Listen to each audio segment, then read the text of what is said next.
Keluarga Jun adalah keluarga kuno yang sangat dihormati di alam mistik Huang Tian. Alasannya karena keluarga ini telah berumur puluhan ribu tahun. Dan bahkan nenek moyangnya pernah ada yang berada di alam kaisar tertinggi. Pada waktu ini, seluruh alam mistik Huang Tian sedang gempar. Terdengar raungan naga dan tangisan burung phoenix di sekitar tempat tinggal keluarga Jun. Dikabarkan, keturunan dari sosok legendaris di keluarga Jun telah lahir ke dunia ini. Banyak tetua sedang berkumpul dan melihat bayi yang baru saja lahir itu. Sejak dilahirkan, bayi ini tidak pernah menangis ataupun membuat keributan. Seluruh tubuhnya bersinar dan samar-samar terlihat bayangan naga muda di atasnya. Seorang tetua berkata, "Mungkinkah ini adalah tubuh suci kuno?" Bukannya senang, para tetua ini malah sangat kecewa. Di zaman dahulu, tubuh suci ini memang sangat kuat. Itu bahkan berada di peringkat 5 besar di antara 3.000 fisik. Namun di zaman sekarang, lingkungannya tidak lagi cocok untuk budidaya tubuh suci ini. Bahkan ada 10 belenggu yang membatasi pertumbuhan tubuh suci kuno tersebut. Saat ini, bayi yang tidak lain adalah Chun Xiao Yao terlihat sedang kebingungan. Apakah aku telah terlahir kembali? Kata bayi itu dalam hati. Chun Xiao Yao atau yang selanjutnya akan kita panggil Chun Xiao adalah seorang yatim piatu di kehidupan sebelumnya.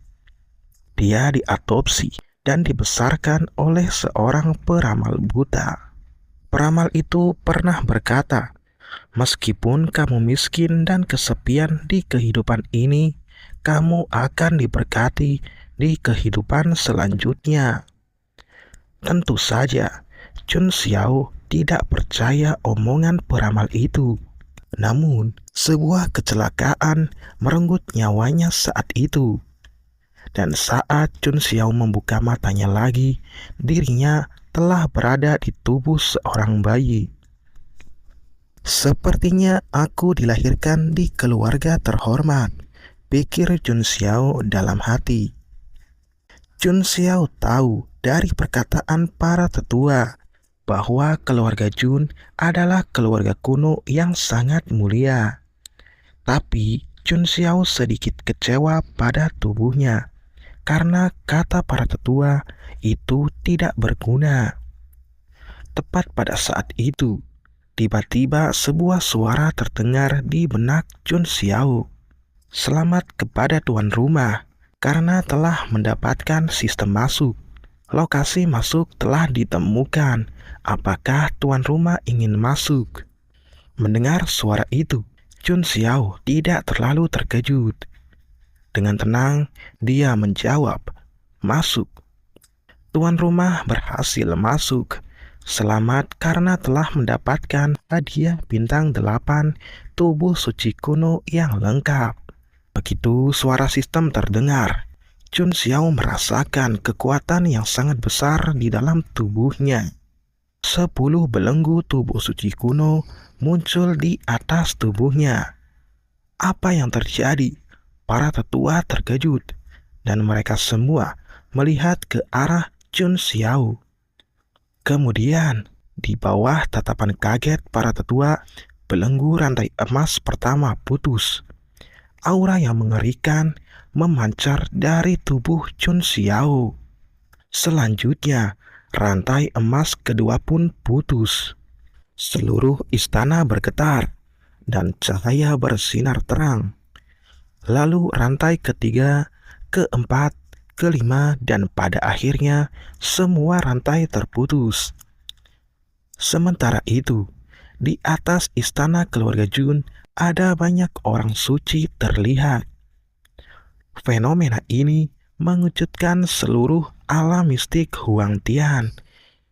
"Ya Tuhan, apa yang sebenarnya terjadi? Banyak orang suci muncul di langit," kata seseorang. "Itu pasti kelahiran anak kilin dari keluarga Jun. Fisik macam apa yang sebenarnya dia miliki sehingga memicu fenomena seperti itu," kata orang lainnya. Banyak tokoh besar di alam mistik Huang Tian menjadi kagum. Fenomena seperti itu sangat jarang terjadi. Bahkan ketika Kaisar Agung di zaman kuno lahir, mereka tidak seperti ini. Di sisi lain, para tetua keluarga Jun juga tercengang. Seorang lelaki tua dengan rambut putih dan berjanggut tebal berkata, "Haha, ini cucuku. Cucuku pasti akan menjadi Kaisar Agung." Itu adalah Jun Zantian, kakek Jun Xiao. Saat ini, dia sedang menari kegirangan sambil menggendong Jun Xiao. "Seperti yang diharapkan dari kakekku, dia terlihat energik," kata Jun Xiao dalam hati. "Ini bagus, tubuh suci kuno yang lengkap belum pernah terdengar sebelumnya. Dengan anak ini, keluarga Jun pasti bisa meraih puncak kekuasaan," seru seorang tetua. Benar, keluarga kerajaan kuno itu berani memprovokasi keluarga Jun kita hanya karena mereka memiliki Long Autian yang mewarisi darah naga kekaisaran. Sungguh lelucon yang luar biasa. Tetua lainnya mencibir. Meskipun keluarga Jun sangat kuat, mereka bukannya tanpa musuh. Keluarga kerajaan kuno lainnya seperti Sulong, Gunung Roh Wan Huang adalah kekuatan yang memusuhi keluarga Jun. Ada juga tempat-tempat tersembunyi yang berbahaya, seperti zona terlarang dan tempat pemakaman kuno. Namun para tetua percaya bahwa semua bahaya tersembunyi ini akan teratasi dengan kedatangan Jun Xiao. Gemuruh petir menyambar. Setelah mematahkan semua belenggu tubuh suci kuno, aura Jun Xiao terus meningkat. Dari fase penyempurnaan tendon, naik ke fase pengerasan tulang, penggantian darah, pembukaan lubang, dan akhirnya naik ke pengumpulan roh. Jun Santian dan para tetua memandang dengan kaget. Kultivasi Jun Xiao telah menembus 5 tingkat sekaligus. Diketahui, biasanya para jenis muda membutuhkan setidaknya 5 tahun untuk mencapai tingkatan tersebut. Itu pun harus didukung oleh banyak pil suci. Namun, Jun Xiao hanya membutuhkan waktu kurang dari 15 menit setelah kelahirannya. Sungguh monster yang menakutkan, bisik para tetua. Tidak hanya itu saja, hal yang lebih menakjubkan masih akan terjadi. Di sekitar Jun Xiao ada ribuan bayangan orang suci yang terlihat beribadah ke arahnya. "Apakah ini visi tubuh suci?" seru seorang tetua. Secara umum, tubuh suci dan tubuh ilahi mempunyai visi uniknya masing-masing. Dikatakan bahwa tubuh suci kuno memiliki 6 visi. Ketika semuanya terbangun, 6 visi tersebut akan membentuk 6 jalan reinkarnasi yang dapat mengalahkan semua musuh di dunia. Jun Santian tersenyum lebar. Dia sangat bangga pada cucunya. Selain para tetua, Jun Xiao sendiri juga kagum pada dirinya. "Bakatku tak terkalahkan, latar belakangku tak terkalahkan, dan aku bahkan memiliki sistem. Siapa lagi yang akan bisa mengalahkanku di masa depan?" kata Jun Xiao dalam hati. Jun Xiao berpikir, apakah aku harus bersikap rendah hati di masa depan? Saat dirinya sedang berpikir seperti itu, suara sistem terdengar lagi di benaknya. Lokasi masuk baru telah ditemukan. Silahkan masuk di Monumen Kuno Taiwei. Di mana itu? Pikir Jun Xiao dalam hati. Namun Jun Xiao tidak terburu-buru untuk mencari lokasi masuk tersebut. Bagaimanapun, dia masihlah seorang bayi. Kali ini, aku mendapatkan tubuh suci kuno. Aku ingin tahu apa yang akan kudapatkan selanjutnya. Jun Xiao sangat menantikan hal itu. Benar, aku lupa belum memberikan nama pada cucuku. Bagaimana kalau kita panggil saja Jun Changseng, kata Jun Zhantian. Itu tidak benar. Sudah terlalu banyak orang yang bernama Changseng. Itu sudah ketinggalan zaman, kata seorang tetua. Saat para tetua sedang berdiskusi, sebuah suara terdengar dari samping. Bagaimana dengan Xiao Yao?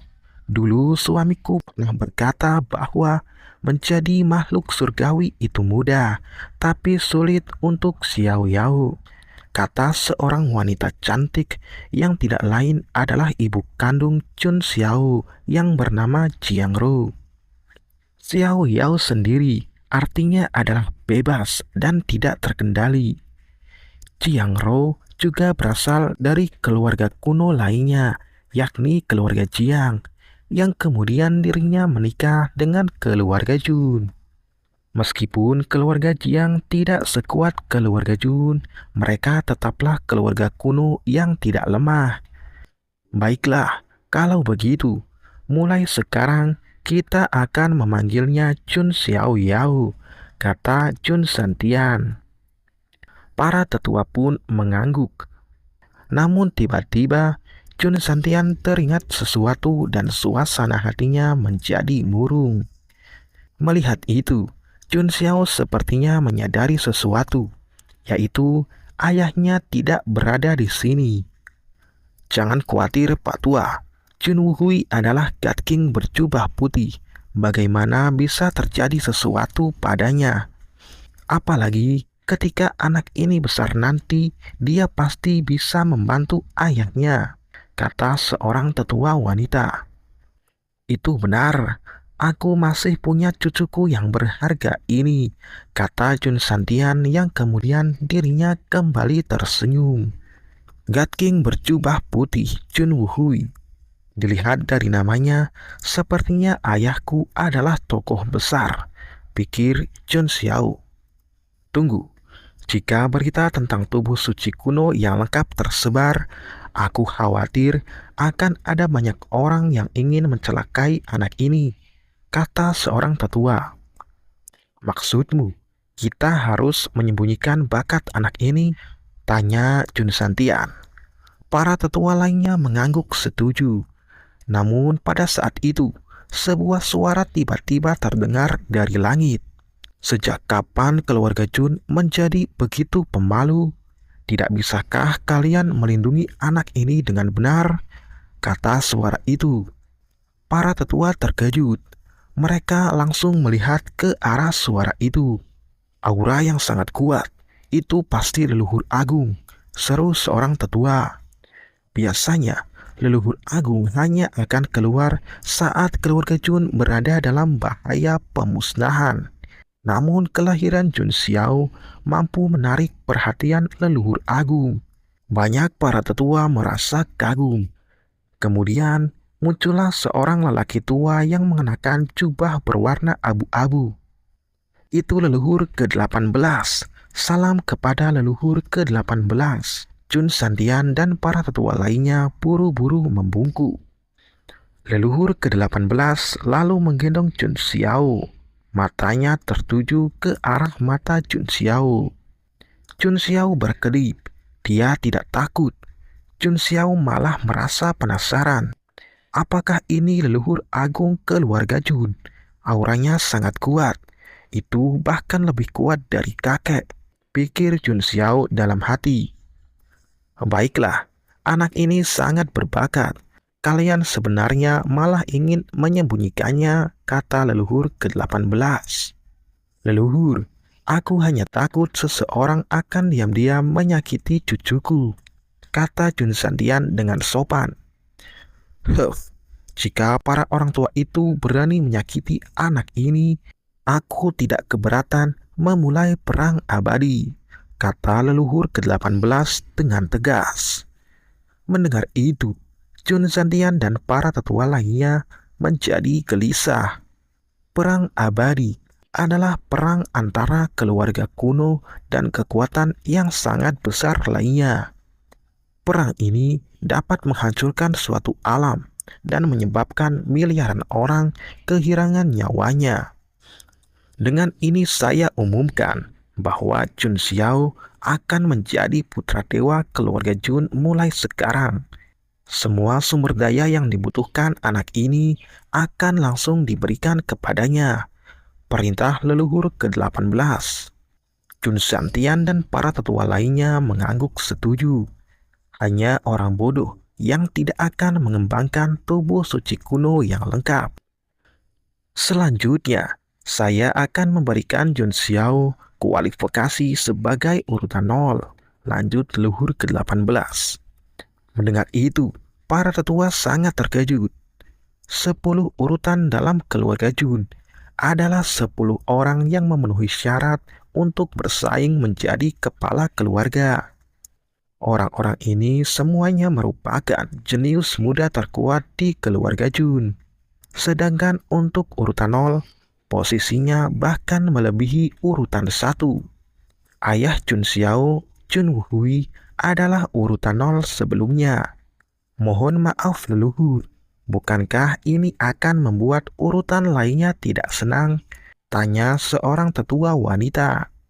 Biasanya, 10 urutan harus memperoleh berbagai prestasi terlebih dahulu untuk mendapatkan posisinya. Namun Jun Xiao akan diberikan status sebagai urutan 0 segera setelah dia lahir. Itu pasti akan membuat 10 urutan lainnya tidak bahagia. Banyak para tetua berpikir seperti itu. Jika mereka tidak senang, mereka bisa menantang anak ini di masa depan. Kita akan membicarakan hal ini lagi setelah ada yang bisa menang dari anak ini, kata leluhur ke-18 dengan tegas. Mendengar itu, Jun Xiao hanya bisa menghela napas. Kakekku menaruh harapan besar padaku. Leluhur agung sangat percaya padaku. Ada juga rahasia ayahku dan bahaya tersembunyi lainnya. Sepertinya aku benar-benar tidak bisa bersikap rendah hati di masa depan, pikir Jun Xiao dalam hati.